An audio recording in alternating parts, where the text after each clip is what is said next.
I am from, like I said, I'm from San Diego. I have an agency there called LifeWorks, and we provide customized support services to folks. And for the most part, we do supported living services, independent living services, micro enterprise, customized work stuff, carve out, employment, all the other cute little labels. But basically, we customize supports around people for whatever it is that they want to do.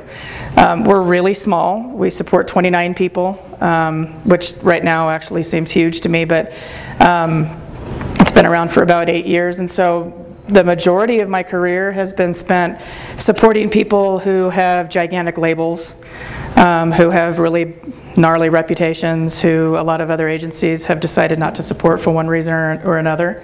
And so I'm going to share some stories today with you about customizing supports for even those people that, you know, some people think that traditional community engagement just isn't going to happen. So I want to kind of debunk the myth about unique and individualized supports don't need to have a lot to do with a lot of money or anything like that. It's really about attitude. And so I do a lot of person-centered planning. Let me see if I know how to, there we go. I do a lot of different types of person-centered planning. Some of them are the things that you've probably heard of before, like MAPS and PATH. I do individual plans for people, and I've created my own systems of doing person-centered planning, and learned a lot from people through different types of person-centered planning. So we're going to talk a little bit about that.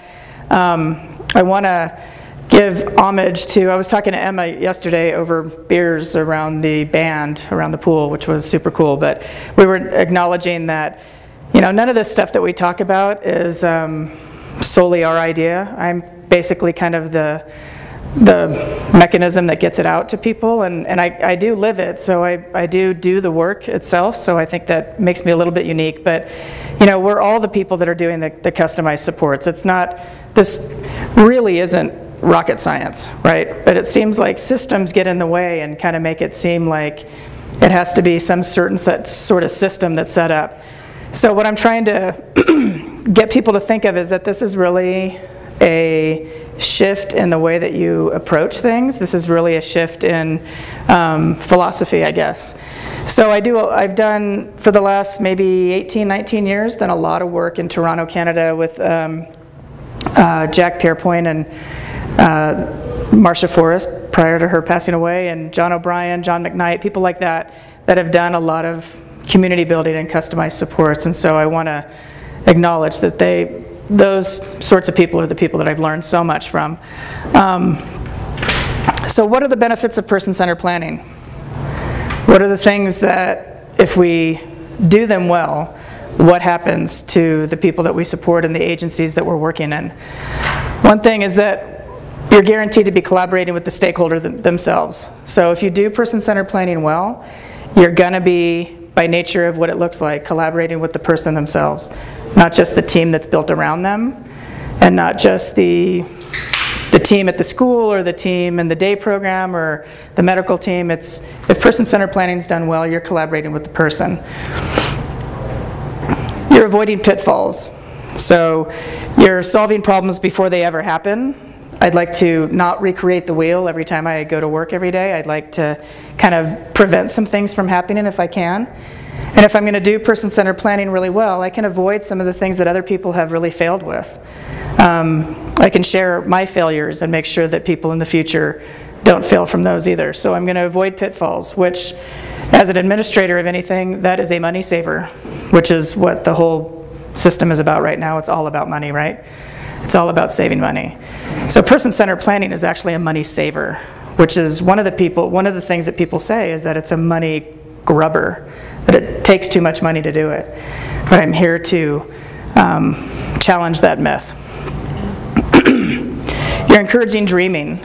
So the person is actually not just talking about, you know, that they're going to do the next math assignment or that they're going to get a job someday. They're actually talking about what their career might be, what their engagements with relationships might be, what their housing situation might be, what, you know, their family relationship might be. It's bigger than just addressing a certain goal. It's not goal-based, it's dream-based.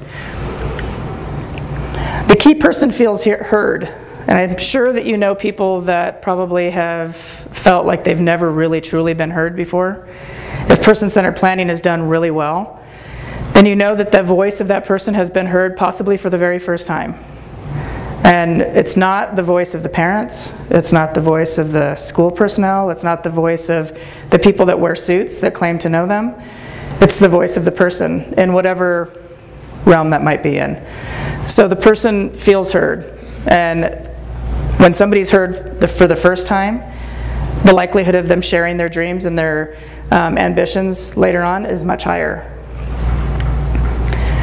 Celebrating all things big and small. So have you ever gone to I'm from California, so I don't know what all the I meetings are here, but there's like IPPs, IEPs, IFSPs, blah, blah, blah, blah. Everything starts with an I, ends in a P. There's a lot of letters in the middle.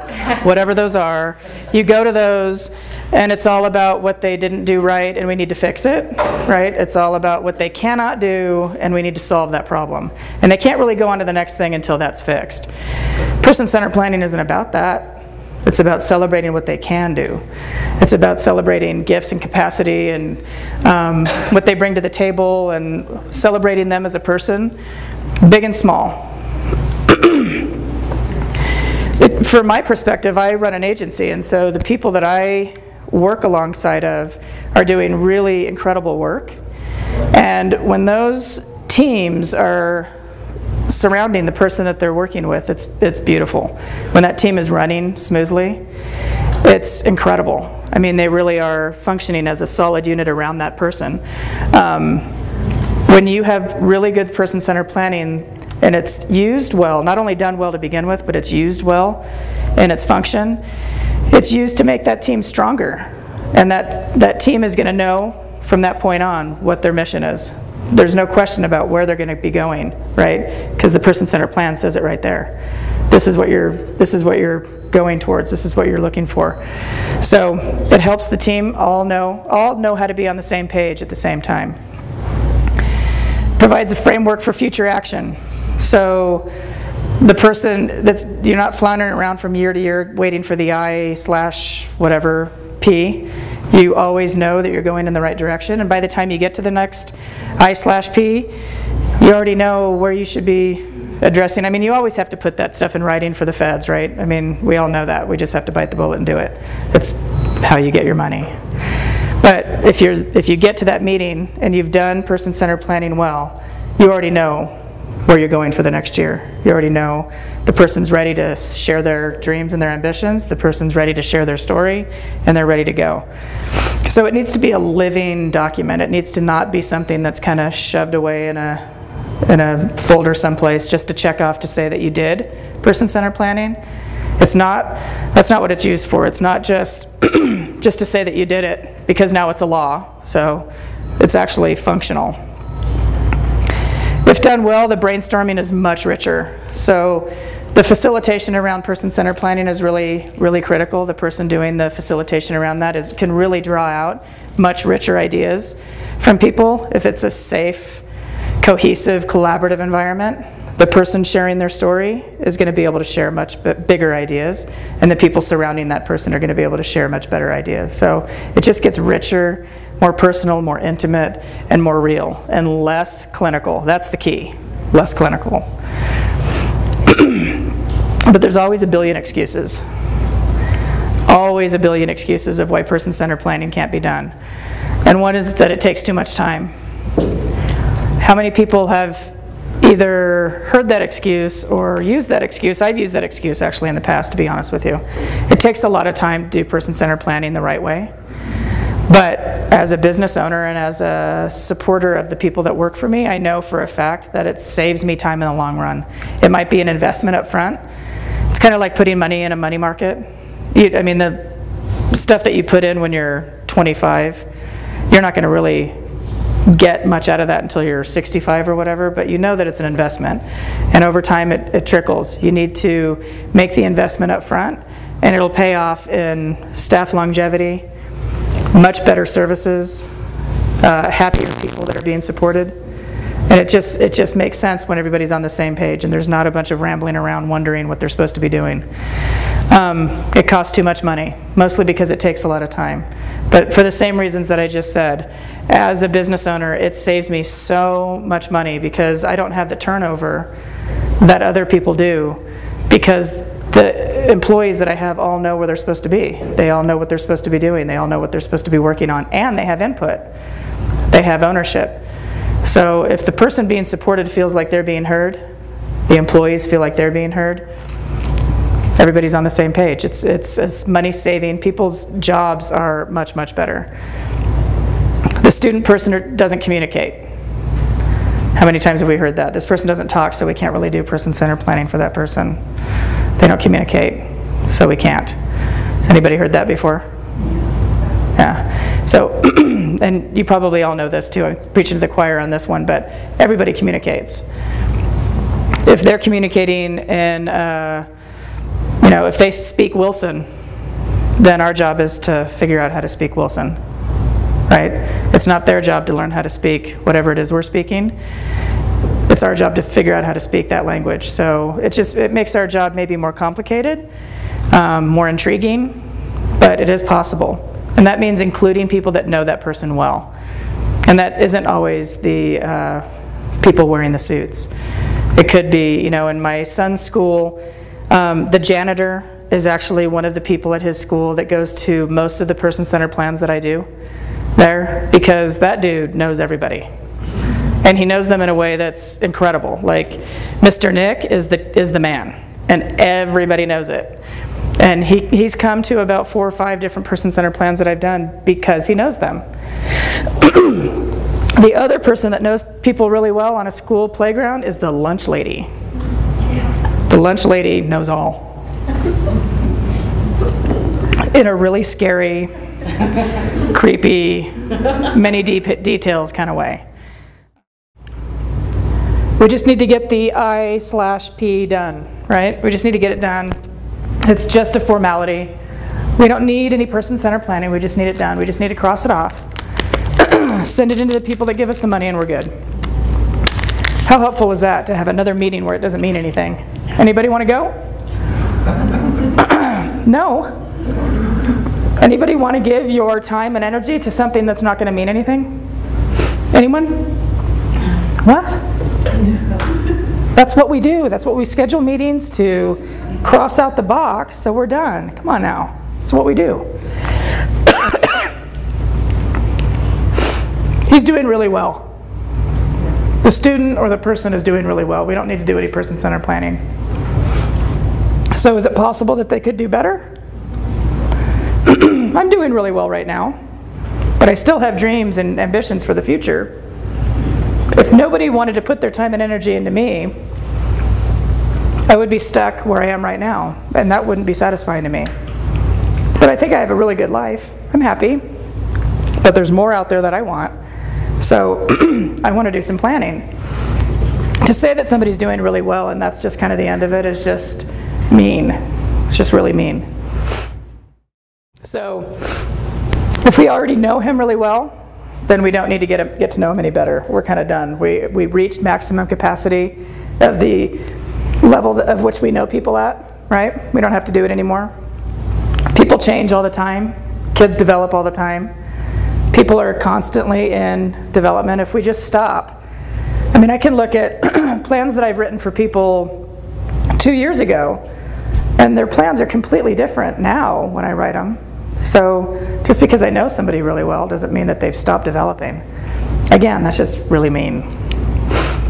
We already use person-centered planning. This is my favorite one for agencies, usually funding agencies, when they have decided that they've used person-centered planning because they took the ISP, in this case, or the IPP, and they've changed, Josh will reduce his aggression by 15% by May of 2013, and they've changed the language to I will reduce my aggression by 15% by May of 2013. Josh doesn't speak. Josh doesn't use sign language. Josh doesn't have any way to say I did that. But if you put it in person-centered thinking or writing, then that means it's person-centered planning, right? That's actually what some of the documents from the federal government say, that it needs to be in first-person language. Therefore, it makes it person-centered. I am positive Josh didn't say that. In fact, on some people, I'm sure that he said, actually, Grayson, I'm going to pummel until he's no longer my roommate. Andrea I like a lot, but Grayson's done. I'm not going to decrease my aggression. But, he said he was going to reduce it by 15%. So how do we create supports for people with disabilities that actually work? How do we bust out of this stuff that we're kind of mired in all the time?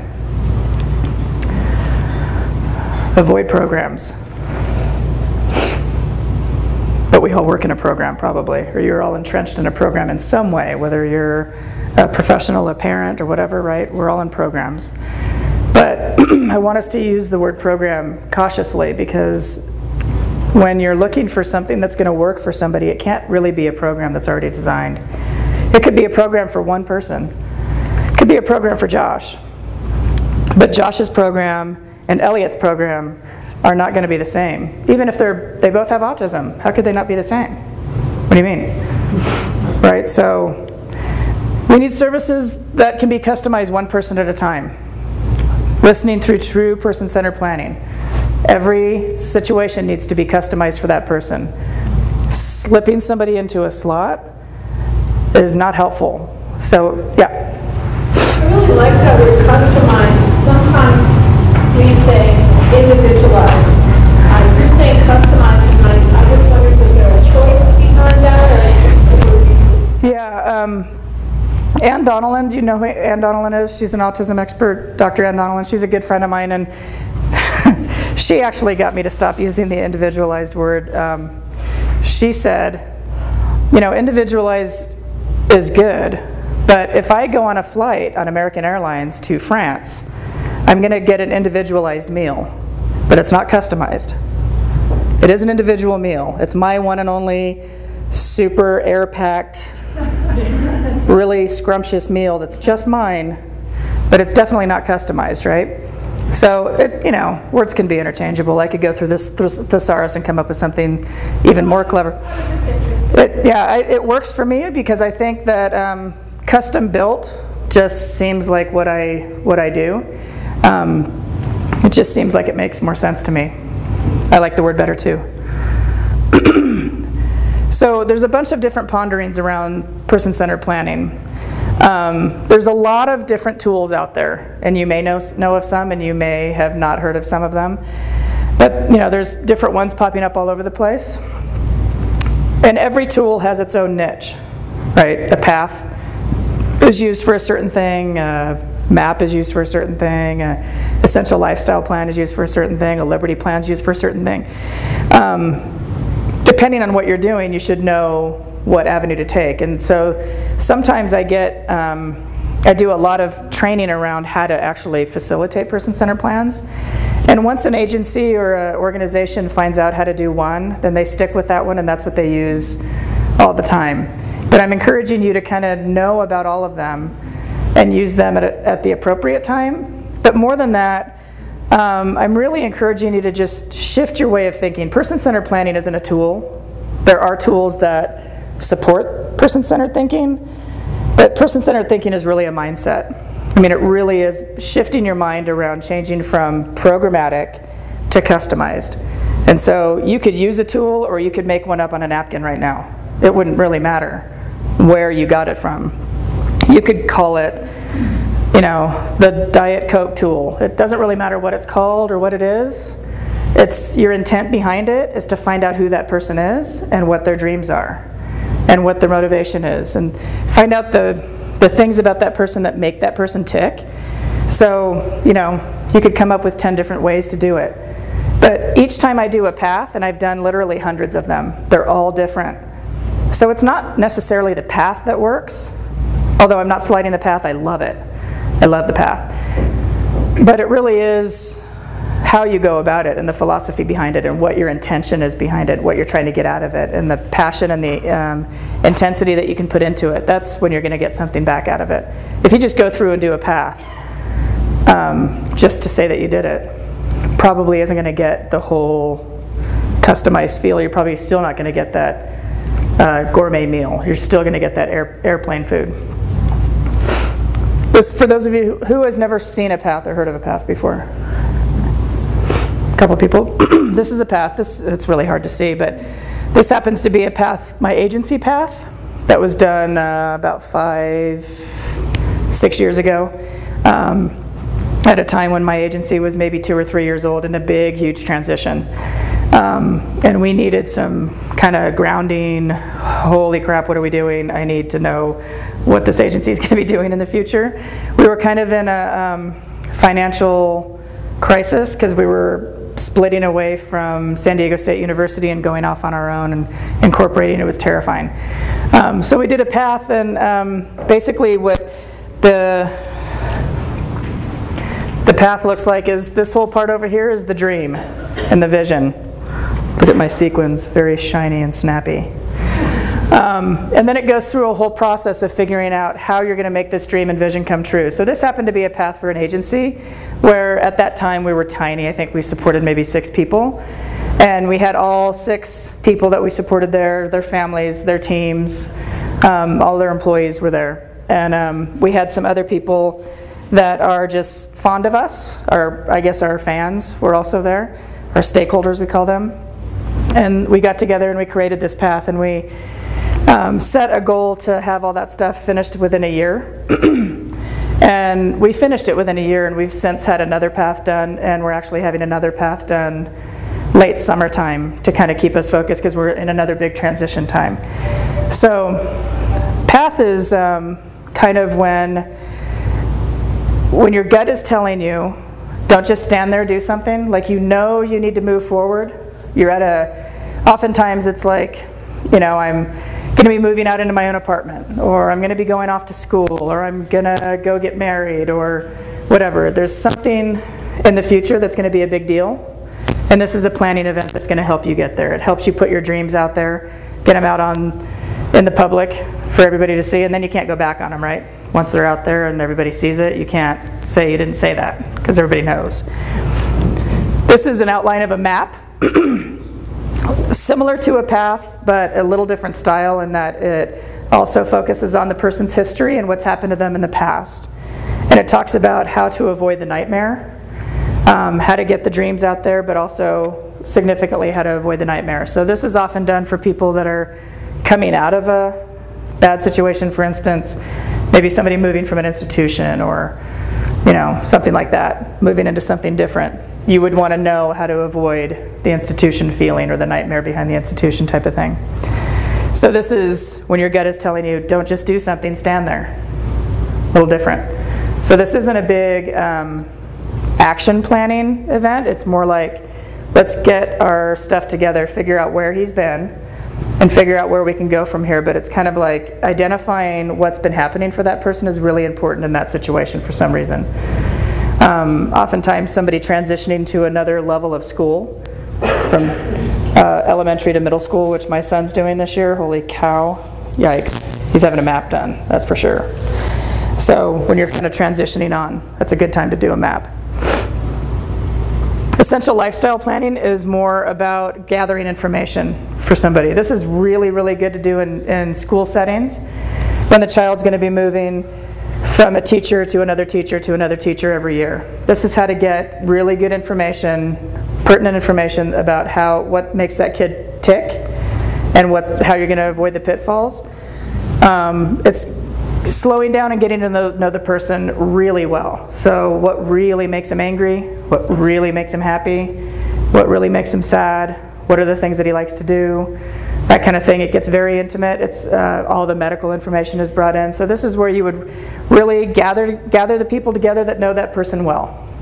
Family members, friends, Mr. Nick, the lunch lady, all those people get together and have an informal gathering to kind of squeeze all the information out of their brain, put it up on papers like Patrick did, all this kind of stuff. Put it up on paper and then kind of synthesize it into a document that can follow that kid with real information.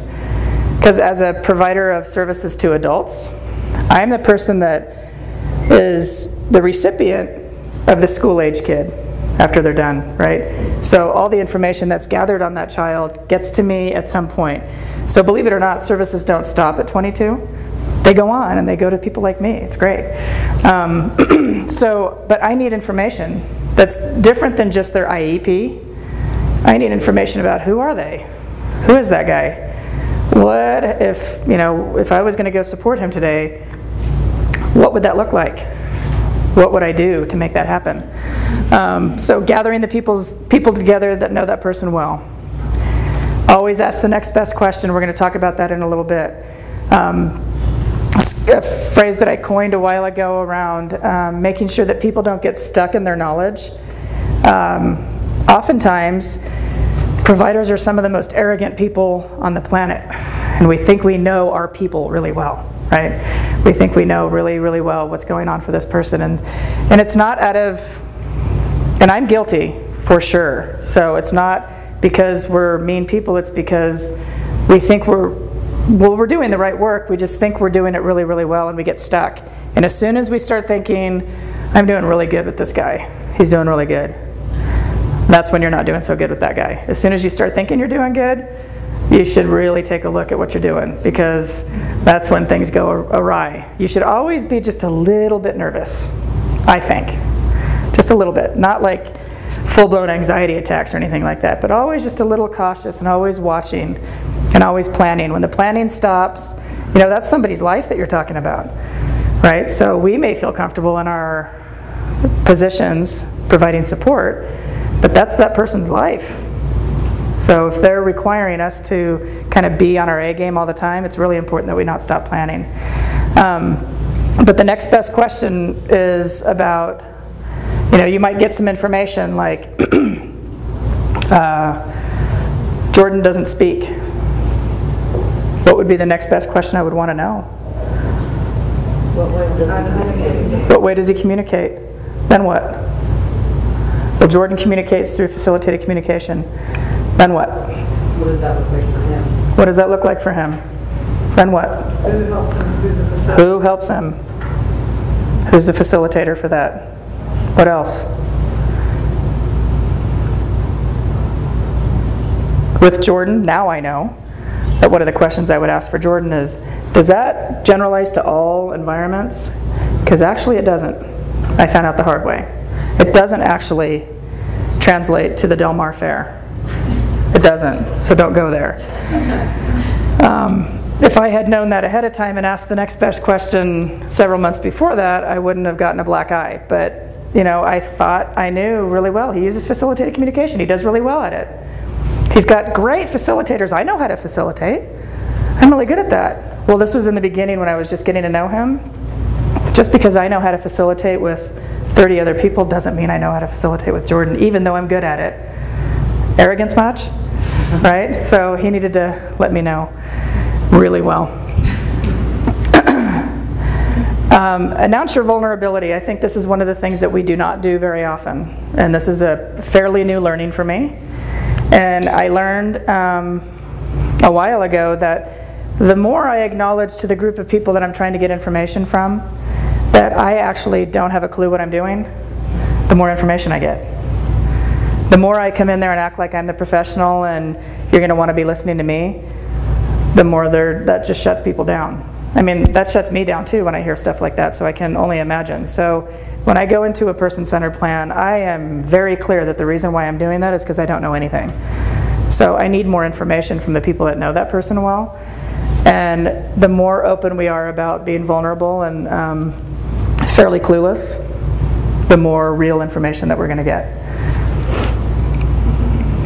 Create ground rules. This is something that doesn't really happen in person-centered planning very often, especially if it's done in a more of an agency type fashion. How many times have you run into situations where there is a person in that person's life that's really dominant? It could be a teacher, it could be a parent, it could be a sibling, it could be whoever. But there's somebody that's really dominant that oftentimes talks for that person, speaks on their behalf first, right? So the ground rules need to be set up before anything's said, and acknowledge to everybody that this is Abigail's person-centered plan, and she's going to talk first, no matter what. And if she invites you into the conversation at some point during that part, absolutely cool. We will do that, and we want that. But that person needs to be first no matter what, because if they're really going to be heard, even if the person that's speaking for them has really good information, if that person's always speaking first, the self-advocacy is stunted, and she's not able really to say exactly what's on her mind. So it's really important the ground rules get set, that when we're doing person-centered planning, it doesn't mean we're also doing the IPP at the same time, because it's not about setting up your IPP goals, it's about creating your future. So those kind of things are really important. Establish procedure, same kind of thing. Make sure that the people in the audience or the people that are coming to support you and help you know what they're getting into. And be flexible. For God's sakes, be flexible. If we can't be flexible doing this work, we might not want to do it. So a little Gumby in our day would be good. So the next best question. This is where this whole concept has completely changed how I do any work. Which it's also left me completely unsatisfied, because there's always the next question, right? So I never stop. So it's a little alarming, but let me give you an example. So as the recipient of information from, in my state it's called the Regional Center, and I know you guys are from all over the place, but in California it's called the Regional Center. I'm a vendor of San Diego Regional Center, and so when a person gets referred to my company, they come with a collateral packet. Does that same kind of thing happen in referral process here? Where the person has a collateral packet that follows them their whole life? The funding source has a collateral packet that says everything about them, no? There is helpful information out there, though, if we just use it right, right? I mean, I just got a referral about 2 weeks ago on a woman who's 27. And I asked her service coordinator for her collateral packet for like a month. Finally got it like a couple days ago. And I couldn't really finish my report, my assessment report on her, until I got the collateral packet, I thought. And the collateral packet came, and it had a face page that had, you know, her address and her weight and her diagnosis, I think, and all that was really helpful. And then it had her intake form of when she was introduced to the developmental disabilities system at age 3. So that was super helpful since she's 27. And that's it. 4 pages. Great. Well, I probably could have finished my report without this on further review. I probably didn't actually need that. Thanks, though, for the help. But it's like, you have no other information on her than the day she entered the regional center and that she has Down syndrome. I knew that already. I knew that. That part I got. And her address, I met her at her home, so I actually knew that part too. It's like, anyway. So sometimes I'll be sent, I'm going to share some stuff that was actually sent to me off of collateral packets or off of information that was sent in referral. Justin doesn't have any friends. All right, what do I do with that? Well, we did some more digging and some more person-centered planning, and the agency that supported him for 22 years before us had this to say about him. Justin doesn't have any friends. And within a short time, we knew that Justin has difficulty forming relationships in the traditional manner. Because Justin uses assisted typing to communicate, he needs support to build bridges with people initially. He also uses Facebook and email to increase opportunities for lengthy and more challenging conversations. He actually has a boatload of friends. He's got like 232 Facebook friends that he talks to regularly. He goes to beers with somebody every Thursday night. He's in a bowling league. He hates bowling, but he does like the beer and the pretzels. So he often sits out his turn and he gets a 0, but he doesn't care. He doesn't like bowling anyway. But there's really cool people there. So he doesn't not have any friends. He's got a ton of friends. They didn't share any of that. That's what they shared. So that's what you wanted us to know about him? Okay, thanks. So then also, Justin cannot brush his teeth. So as a provider for services, I'm like, what do you think my first question was? My actual first question was, okay, he's 41 at that point. does he have any teeth? Because if he doesn't brush his teeth, that's pretty gnarly, right? Then I got beyond that because they said, yeah, he actually has teeth, idiot. And I was like, okay, so Justin comes with a huge reputation, ginormous reputation, right? He's really dangerous. So I thought, okay, if I was going to brush his teeth, what does that look like? Exactly, how would I do that? So what we found out about Justin can't brush his own teeth. He needs total assistance with this task, which may look like actual hand over hand or even at times just doing it for him. He may need to move around during this process and may appear to be resistive, but is easily redirected if the support person allows him time to finish and is not pushy. He needs time and space. Give this task time to finish successfully. Don't rush it. It won't work. So what we know about him now is that it might take 45 minutes to brush his teeth, but he's got beautiful pearly white teeth now. And so I also know that if I had decided, oh, well, if he can't brush his teeth, I'm just going to go brush his teeth for him, he would have bit my left forearm off. It would have been dangerous. There would have been workers' comp costs. There would have been that stuff.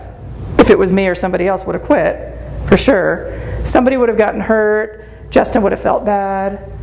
All because all we knew was Justin doesn't brush his teeth. So ask the next best question. What does it look like? What do you have to do? If I was going to do it tomorrow morning, give me a picture of it. What do I use to brush his teeth? Does he have sensitive teeth? Does he need to use Sensodyne or whatever that gross toothpaste is? So Justin is hyper. Does that tell you anything? Justin is hyper? Is it helpful at all? All, mind you, really lovely things about Justin. Yeah. He's just a love, isn't he? He sounds wonderful. No friends, can't brush his teeth, and he's hyper. Enjoy supporting him.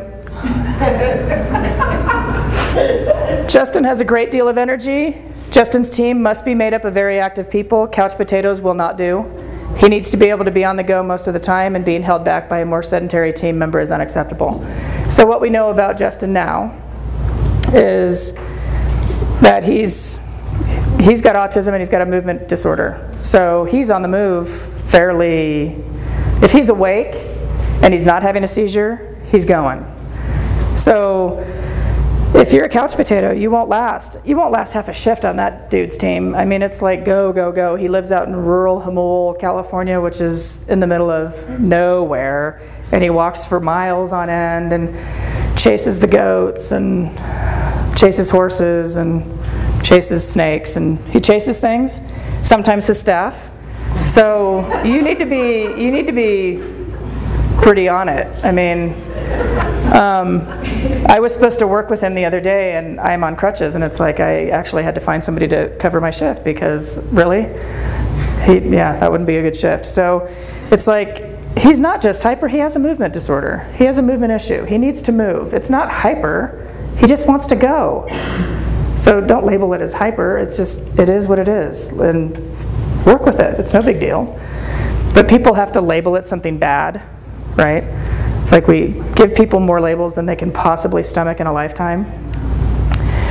Jesse takes medication.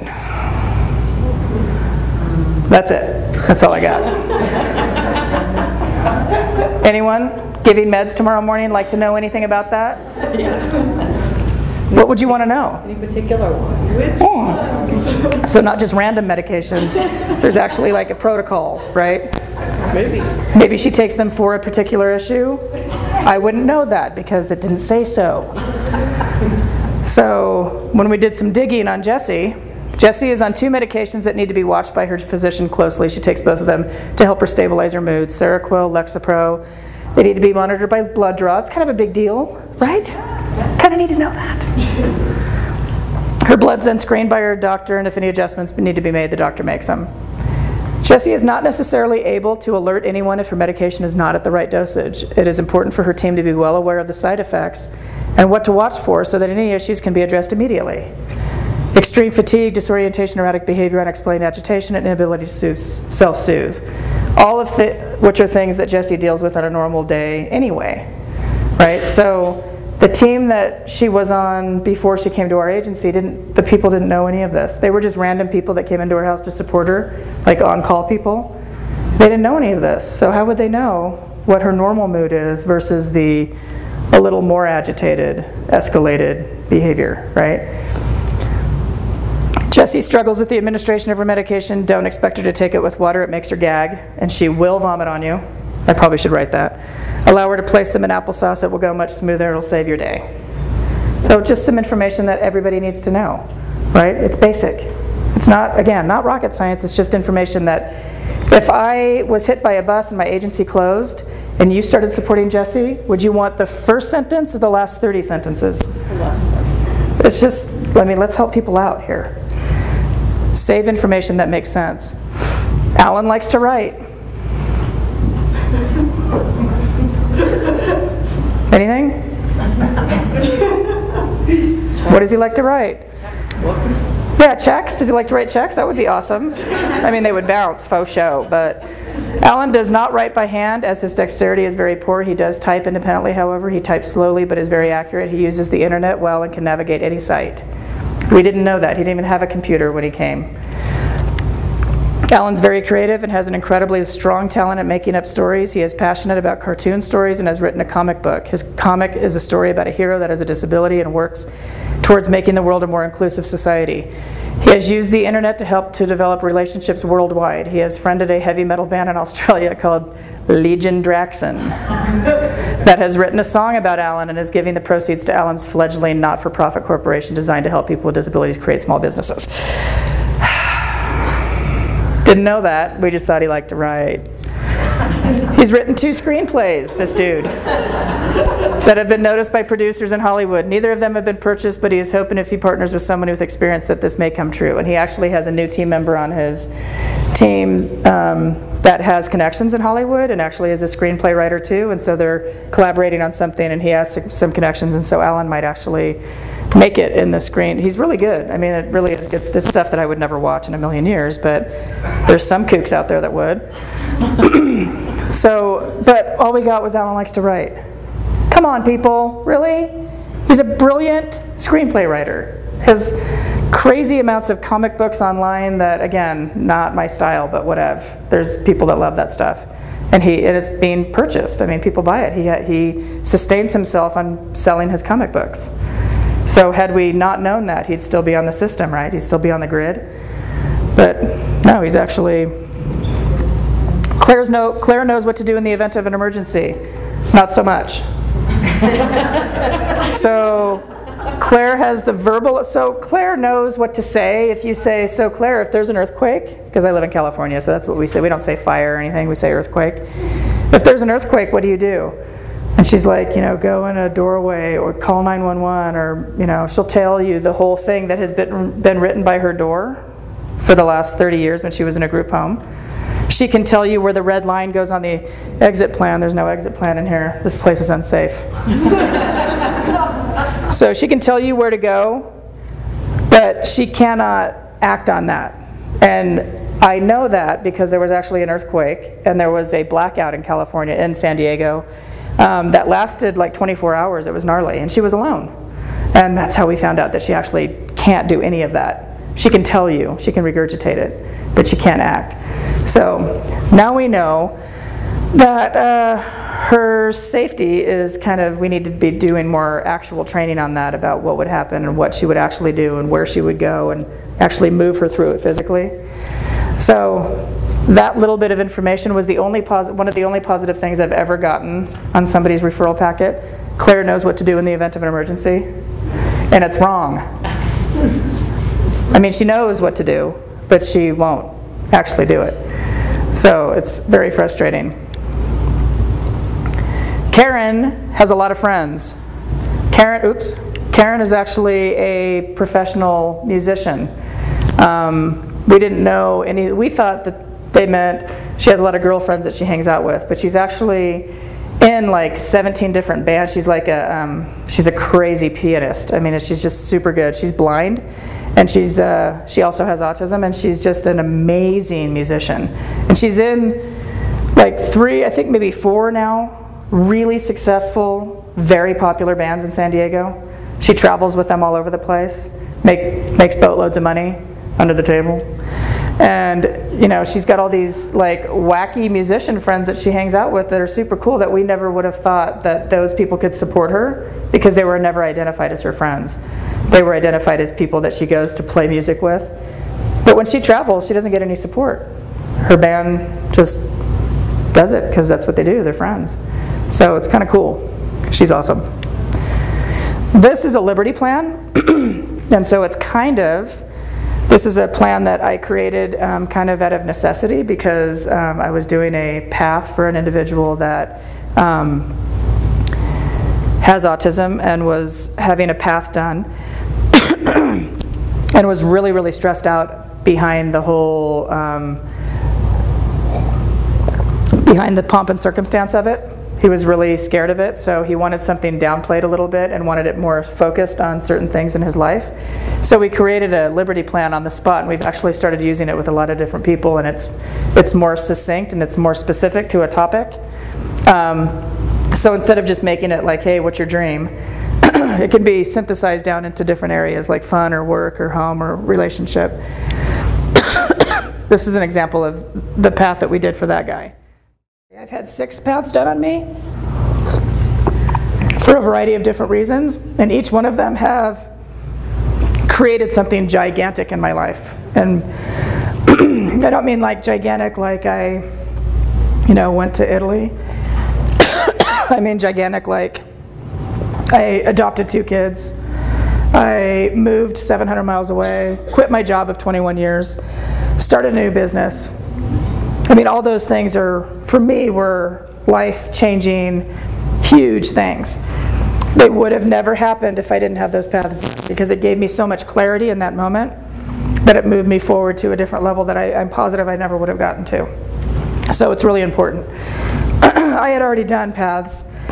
The first path I did was the path that I did on myself, and so I never started to do one before I got trained to do that and had one done.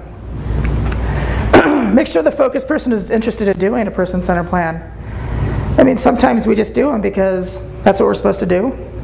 Some people don't want those done. It's, you know, you don't do it unless somebody wants it and is motivated to do that, because it is scary, and you can't force somebody into that. Match the plan to the situation. Facilitation is an art form, and it takes a lot of practice, especially the graphic facilitation. There's nothing artistic about the graphics. It's about you feeling comfortable with being able to create an image and putting it on paper. So we're going to talk in a minute about graphics, but it doesn't have to be art. And don't, you know, if you're not an artistic person, it doesn't mean that you can't do graphics. It just means they might look a little different. So give yourself some credit. You actually probably can do it. Invite people that have commitment to the focus person. Like, that they actually like the focus person. They're not just paid to be there, but they actually like that person. And they're there because they want to be. I support a lot of agencies that do person-centered planning, and they pay their employees to come to the person-centered plan. I don't think that's a good idea, because what you're getting is people are just there because they're getting paid to be there. They're not really invested in the event. If that's the only way that they'll come, like a teacher or something like that, then maybe that's the only thing that'll work. But if there's a possibility that the person not be paid, and they're just there because they want to be, that's a much better format to have. Bake it and they will come. If you have food there, people will show up. And if you have food there, they'll come the next time for sure, because they'll hear. So the more casual it is, the more not meeting-like. Don't ever call it a meeting. I'd like to invite you to a person-centered planning meeting. No, not a meeting. Don't call it a meeting. It's not a meeting. People will fly away if it's a meeting. Nobody wants to go to another one of those, right? It's just a gathering of people that care about Sylvia. That's all it is. Casual always works better than stuffy, in my opinion. I mean, you know, just in a room that's comfortable, you can lay on the ground. It doesn't have to be anything formal. You can have it outside. I did a path on the side of a barn one time. I did the path a path on the side of a garage next to somebody's trampoline, because that's the only way that he could stay present, was by bouncing on the trampoline the whole time. And he was there for 4 hours. So you got to be flexible and figure it out. He would have never stayed in a room like this, ever, for 20 minutes, much less 4 hours on the trampoline. And he helped, you know, create the dream and put it out there and use facilitation and told us what he wanted. Believe in the process. Just doing the plan to cross it off your list, it's not going to work. It's just another day at the office. Do something with it and make it an active plan. Make it so that people are learning from it all the time. It doesn't just get shoved in a book somewhere. Here's an example of some graphics. It does not have to be something massive. It's as simple as you want to make it. It's 3 lines and some colors and the word flowers. I mean, if you don't know how to draw, which I don't, I drew that. And I mean, it's if you're trying to draw flowers, try to come up with the images that are easy for you to draw and that can still show the person what it means. So if you look at it and it doesn't look like flowers, then write the word flowers. It's that easy. Simple, easy, fast. Color always works. There's no question what that is, right? You all know that that's a dog, right? If I didn't put dog in there, you might think it was a donkey or a horse or a llama. You might not know it's a dog. The collar kind of gives it away, but I have been ridiculed so many times about my animals that now I just write the word in the animal. Raccoon. It's like, all right. Somebody wants me to draw a cheetah. Really? You know, it's like, come on. You never know what's going to come up. And you can't tell them you're not going to draw it. You got to draw it, right? So that's what I came up with. It's no mistakes. And I could look at that 5 years from now and I'll still know that's a dog, right? Friends. It's just a heart, some stupid looking fat people, colors. I mean, but it has the word on it, so there's no question what it is. And in the moment, that person, I asked them, okay, you want me to write up there that you want friends?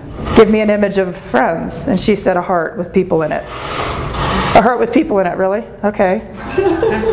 Let me just write that heart with people in it. So that's what it came up with. And I mean, if you didn't have friends written above it, you wouldn't know what that was. You would say it could represent a lot of different things. Probably not heart with people in it, but the word above it. So in my opinion, the things that are the ingredients for success for the people that we're supporting are opportunity, lots of opportunity, constant opportunity, confidence, gaining confidence by having opportunity, and exposure. Getting people exposed to things that they otherwise would not be exposed to. And learning from those exposures, learning from those opportunities. I support, or I've done a lot of support for a lot of different people, and this is a picture of Tammy. I've been supporting Tammy for about 4 years. She lived in a group home prior to me supporting her for about 10 years and was miserably unhappy, absolutely miserable. And her parents really wanted something bigger and better for her and wanted her to have her own life. And they didn't really know where to look for that because supported living in our area isn't really advertised very well. It's like the best kept secret. Our regional center is not very supportive of it, and so Tammy was living in this 12-bed group home, and when she went bowling, she went with all 12 of her roommates. When she went on an outing, it was once a week, and they had to divide it between, they had a big bus, and all of them went, and every 12 weeks you got to choose where you wanted to go, but every other 11 weeks you went pretty much where anybody else were. But you had to go because there was only one staff person, and you can't stay home because the staff aren't there, right? So what I was told about Tammy is that according to the collateral damage packet, she's autistic. She's tactily defensive, really, really tactily defensive. You can't get near her. Not capable of friendship. Very low skill level. She's really super obsessive compulsive, and it really interferes with everything. really bad communication. She does talk, but she doesn't say what she's trying to say. So if she's mad about something, she won't tell you that she's mad. If she's happy about something, she won't tell you that, but she will talk a lot. She has a high vocabulary. Very rigid. She has to control everything. She she has a bunch of rules that she has to follow. There's no bending those rules ever. She's enmeshed with mom. That was the big one. What does that mean? She's enmeshed with mom. Really? So am I. So when I first started supporting Tammy, we did a path. This isn't it. We did another path. And she had a really hard time telling us what she wanted because I made the ground rules about her parents talking for her kind of off limits until Tammy invited them into the conversation. And Tammy couldn't do it. She couldn't get them. So we waited, and Tammy said about a year and a half ago, that she was ready to do another path. In February of 2010, we did this path. And at that point, I had been one of Tammy's major support people. And I felt like I knew her really, really, really well. And we had a really good relationship, and I had a preconceived idea of what was going to end up on this path. And I was the only one available to do the path for her, even though that should kind of be one of the rules, that the person that's really invested in that person not do the facilitation because you have a preconceived idea. It's kind of hard not to. But I knew what was going to go up there. I knew that Tammy was going to say she wanted to sing with the Wiggles on stage. I knew that she wanted to read more, and I knew that she wanted to write a journal. And that's pretty much it. I thought that was all we were going to get.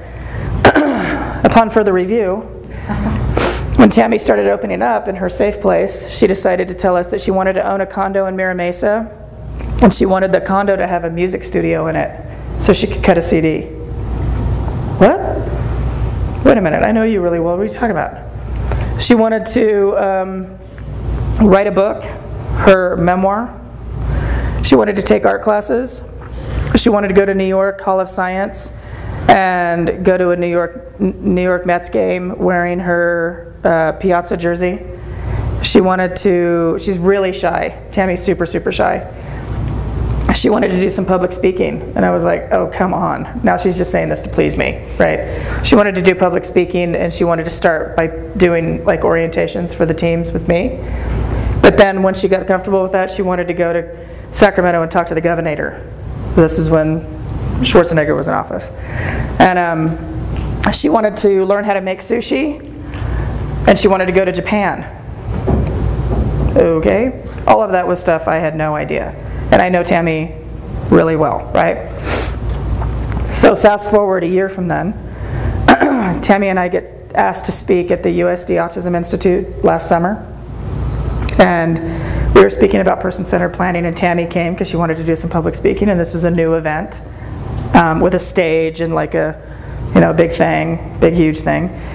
And she shared her path, and she also wrote a poem about what it's like to live in her own apartment. And so she did her thing, and then we were done. And this lady in the audience says, hey, Tammy, do you want to go to Japan because you want to go there for work or for pleasure? And she just stared at her. And the lady's like, okay, did you want to go there for fun or for money? She just stared at her. I'm like, Tammy, answer her. Just kept staring at her, and she's like, I want to go there for the sushi. I thought that was obvious, like that's just stupid. Why are you even asking me that? And the lady's like, oh, well the reason I'm asking is because I'm in charge of the military education units over in Japan, and we're trying to figure out how to do person-centered planning in our schools. We're having a conference about it, and we wanted you to come over and share your story, because nobody over there is doing that. What? Wait a minute. So you want us to go to Japan, paid, where we can eat sushi and do some public speaking? And Tammy's all, okay. Like, yes, please. So anyway, had I had my preconceived idea about her, and I thought all she wanted to do was sing with the Wiggles and write her journal that she does all the time, that would have never happened. I never knew anything about this from her, but because she felt safe in that environment, she put it out there. And we followed through and made sure that all that stuff started happening. And she happened to be public speaking at University of San Diego, and this lady happened to, what? That never happens. What the heck? It's like, so that trip unfortunately fell through, but I mean, what it did for her was increase her, you know, she feels confident. The exposure for her was such a huge deal. And now she has spoken at the Capitol. She's spoken in Sacramento at a conference. She spoke with me in San Francisco a couple months ago. And her confidence level is just so much higher because there's exposure and she's getting confidence and the opportunity is there. And the opportunity is now coming from the outside. It's not just from us creating it for her. Her actions are creating opportunity, and it's incredible. So the Tammy that we know now is a self-advocate and will tell you everything that's on her mind, everything. She's a huge music lover. This is a picture of her. I took her on a cruise last month, because her roommate got married, and she was in the wedding and needed support while she was there. And so I took her and a friend of hers on the cruise, and she got up and sang 4 songs of karaoke to a crowd of like 200 people. Yeah. What? Whatever. I mean, she's just like off the chain now. And this is her speaking at USD. She's a public speaker. So she's not obsessive compulsive. She's not enmeshed with her mom. She's not communicative. She has friends. All that stuff that we learned in the beginning is BS. All of it. Every single one of those things is nonsense. She has rules because she has autism. It is what it is. So, like, help her figure out how to flex the rules when it's necessary. It doesn't have to be like that forever. She's learned how to be flexible. Her roommate can take a shower first sometimes. They negotiate. You know, it's like, so all we heard was so bad. It was, you know, Tammy was just all these things that were not pleasant. The Tammy I know today is like, she's so cool. She's so rad. If she came in here, you guys would be like, yeah, let's go to the bar and have a beer. She's super cool. You would never know, based on what I know today, if that stuff was expunged from her record, if that was allowable, nobody would ever have to know. And this is super cute. I don't know if it'll work. Oh, yeah. And she's a snappy dancer. That's on the cruise. Are you kidding me? Right before she sang some Billy Joel. In a crowd of like 300 people. That would have, like, nobody before would have ever guessed that.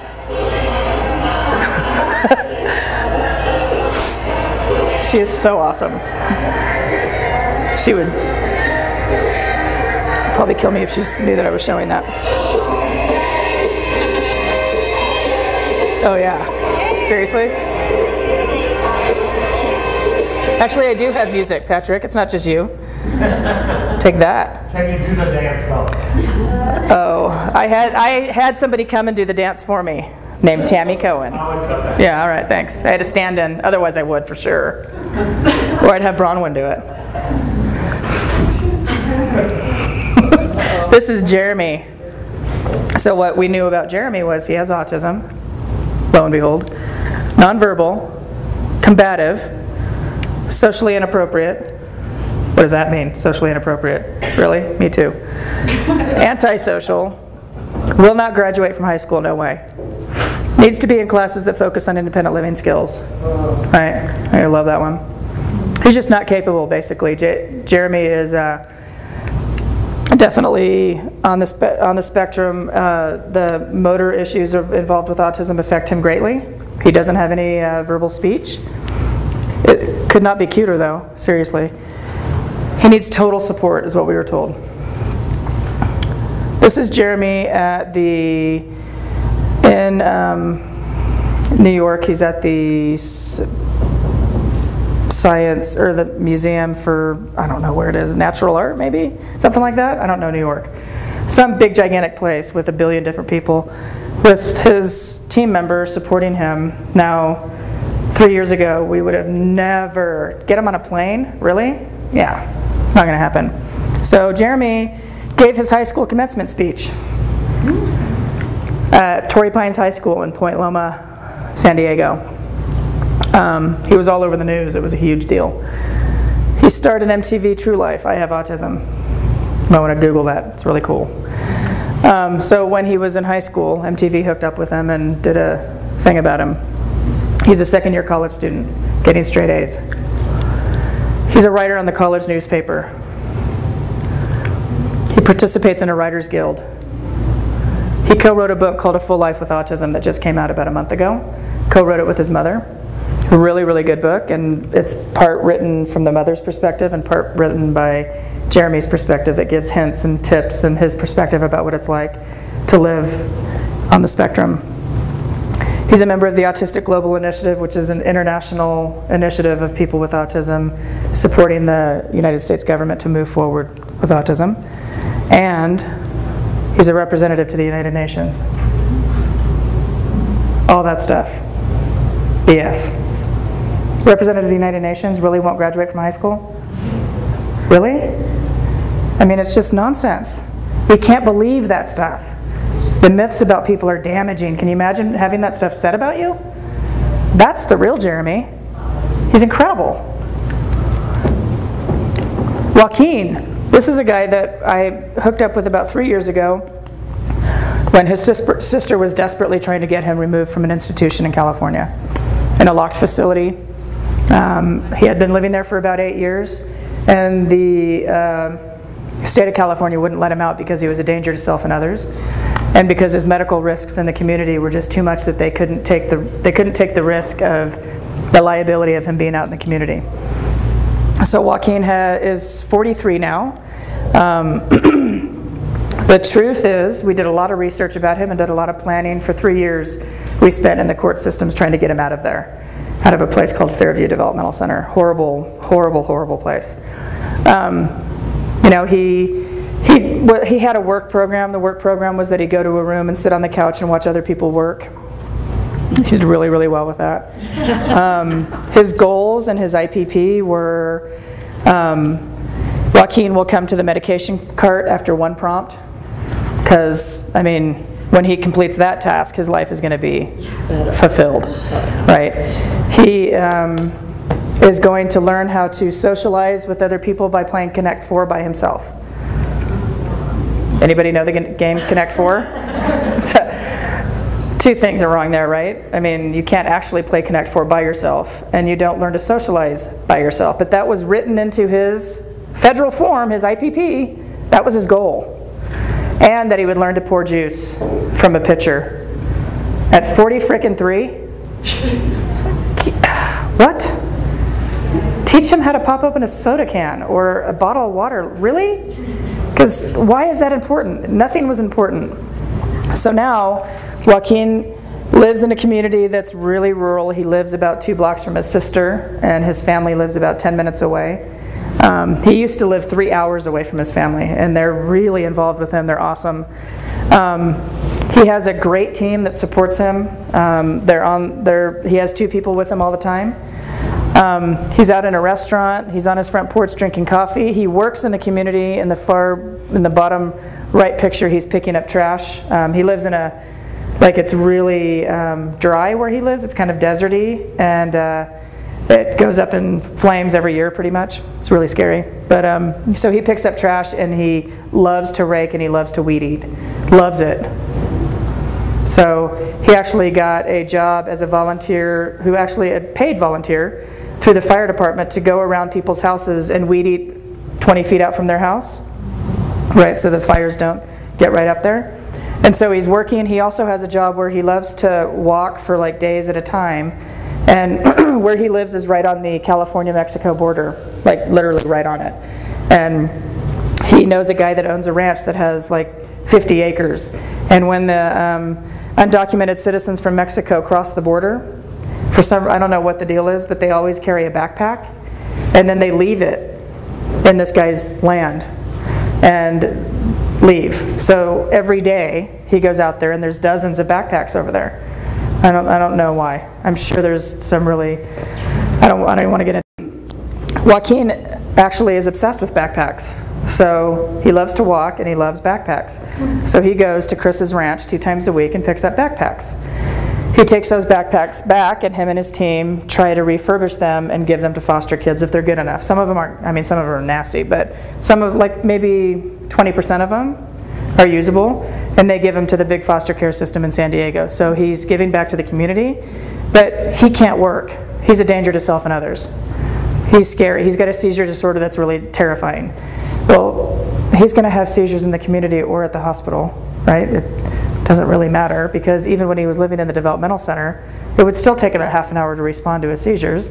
Or they wouldn't even notice him because it was 1 to 18 staffing. That's safe. So now he has 2 people with him all the time, and he's doing great. And he's still, he's got a ton of stuff to work on, but he's so happy. And his family's so happy. It's so awesome. And I mean, he was on a truckload of medication previously, and it's been reduced by maybe a 1/4. Most of those were because, he was constipated, because in the state hospital you eat crappy food and you don't get access to water or movement. So now he doesn't take any of those medications for constipation, because he, eats really good food and has salads every day, moves every day. He's 6'3", and he was down to 132 pounds when he moved out of the developmental center. He's up to 172. So he's doing really, really well. But it's that myth that if everybody just believed that Joaquin was a danger to self and others, he'd still be there. Everybody would still be in absolute terror. But you got to change the myth. This is Jamie and Tim. Jamie is actually the daughter of some of our friends, Lisa Hotelin's daughter. She is 28. She has autism, and when her mom and her came to me for support, the regional center, the funding source, said absolutely not. She's too difficult to live in the community. She needs to either stay with her parents or she's going to go into a group home. And I'm like spending time with her going, I don't actually see it. I don't see what the problem is. So there's all these, big stories about how out of control she was, and she'll hurt you, and she'll claw your eyes right out, and you don't want to be alone with her in a car. It's really dangerous. She can't be transported. She's got all these medical issues, blah, blah, blah. Fast forward, Jamie lives in an apartment and wanted to be in love. We did a path, and her whole path was about, I want to be in love and I want to get married. Tim is another guy that we supported who also lived in a group home for 33 years. He's a little bit older than Jamie. He's in his 40s.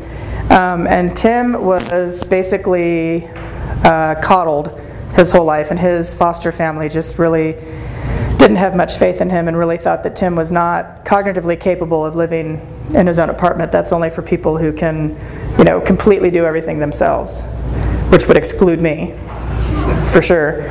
So Tim, for some reason, really got excited about living in his own place because he had a friend at work at Pizza Hut that lived in his own place. So he fought for it, and it took him about 2 years. Moved into his own place, and we did a path for him, and his path was, I want to be in love, I want a wife, I want to live in a family, I want people to love me. He grew up in foster care, so he didn't have people that were his. He didn't have a forever family. And so about 4 years ago now, now they live 40 miles away from each other at the time. He lived in San Diego and she lived in San Marcos, 40-mile distance. And I decided, because they're both animal lovers, they're both pretty kooky, they love music, they're very social. We had learned a lot of new things about Jamie, and she wasn't like this crazy tear your eyes out kind of person at all. She just really wanted to be in love. So they both love the San Diego Zoo, and they were both members of the San Diego Zoo. So a very cheap date would be to accidentally have both of them go to the San Diego Zoo and accidentally run into each other, and I would introduce them because I accidentally know both of them. So my cohort, my co-author, shameless plug, number one, Kirk brought Tim down to the zoo, and I brought Jamie, and then we texted back and forth and finally met at the Flamingos. And they met, And I was like, I don't know if it's going to work or not. By the time we're done talking about not sure if we're going to work, Jamie and Tim are gone. They're like, uh-oh. They really are gone. Like, they're lost in San Diego Zoo someplace. We found them at the Polar Bears having a polar plunge Slurpee, holding hands across a table, talking about how much they have in common. I'm like, oh my God. So they've been together ever since, and one thing led to another, and what? Jamie and Tim got married about 1.5 years ago in the most incredible wedding ever. And they now have gone from both of them needing 24-hour support and constant 24-hour line of sight supervision to they don't have a roommate. Jamie still gets about 7 or 8 hours a day, and Tim gets about, I would say, no more than 12 hours a week of support. All because people believed in them and helped them go in the direction that made sense, and we didn't believe the BS that was labeled on them. And because they've been so successful, Jamie has a huge posse of girls that she hangs out with. It's called the Cheetah Girls. They're insane, but all of those Cheetah Girls also have a Cheetah boy attached to them. And so 2 of the Cheetah couples are now getting married. And all because the parents were able to see that Lisa let this happen and people believed in them, and the parents were able to let it go and let them have the dream that they wanted. So when they decided to get married, we decided to do a path. Because all I kept thinking was, they're going to have this huge wedding and I'm going to be responsible for making sure that it happens. And that just sounds like a gigantic, I felt like the mother of the bride. Which is that's not fun from what I understand. I've never been a mother of the bride, but that sounds horrible. Horrible. And I was really worried that I was going to be like, I don't have time to go pick up flowers. I just don't.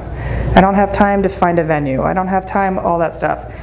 And so we decided to do a path, and Jamie and Tim put on there things like, Jamie's big thing was she wanted it at this venue where there's a lot of flowers, and that was not negotiable. And it's kind of spendy. So it's like, okay, well, if you want that place, you need to save your money. Tim's big non-negotiable was that it needed to be Star Wars themed. And then Jamie's non-negotiable was, hell no, it's not going to be Star Wars themed. And then we had to negotiate about what does that mean. Because he wanted to wear a Darth Vader outfit and for her to wear a Princess Leia. And she's like, no. Actually, no. And then he's like, okay, well then the preacher can wear Darth Vader. And she's like, no, I'm not getting married by Darth Vader. So my partner happens to be a DJ, and so she decided that she would go ahead and wear the Darth Vader outfit. And then they had a Darth Vader cake. The groom's cake was a Darth Vader cake, and then they wanted to go to Disneyland, but the Disneyland hotel is crazy expensive, and Tim wanted a limousine all the way up to the Disneyland hotel, which is about an hour away. It's like, dude, that's a lot of money. So they ended up, and Jamie is a spendaholic. So because we came up with the action plan on their path, and we put the budgeting stuff in there and the supports that they would need to make that happen, they paid for about 85% of their wedding, which was way more than the bride's actual mom ever thought would happen. And they were like, thank God, because there's no way we could have afforded the stuff that they wanted. So people that are on SSI and considered not capable of making money, they went nuts and started doing all these odd jobs and walking dogs and cleaning up dog poo and washing dogs and all this stuff in order to make sure that they had what they wanted for their wedding. And it was gorgeous. It was absolutely beautiful. It was a wedding that anybody, disability or not, would be like, what? That's awesome. She looked lovely, great rings and everything. So, I mean, it actually is happening. So what have we learned? In planning, it's about relationship. It's not about the tool. It's about the relationship. It's about intensity. It's about giving, and it's about getting really deep with people and asking them to tell you their most vulnerable stuff, and then following through on it.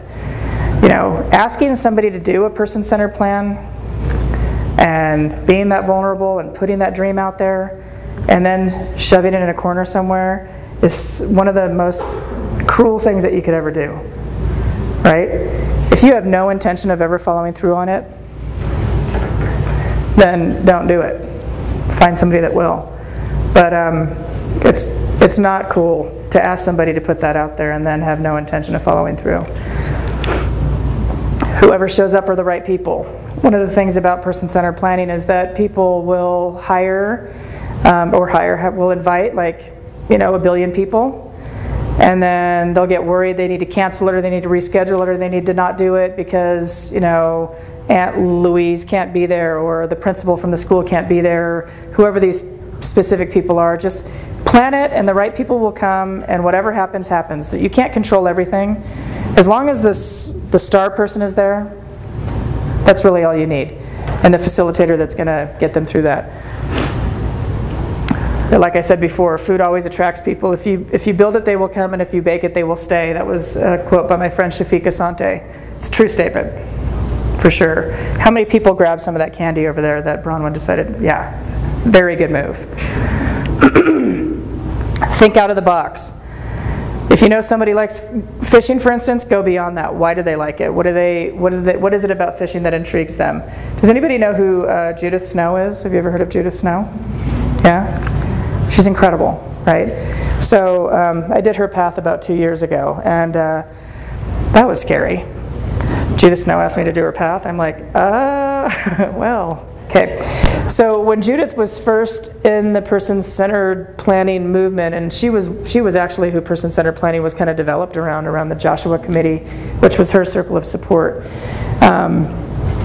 She was saying, you know, I need some planning done, and they were just in the process of creating the path process. And so in the path process, she kept saying, you know, Judith, well, first of all, Judith is somebody who has a significant disability with her body. Brilliant lady.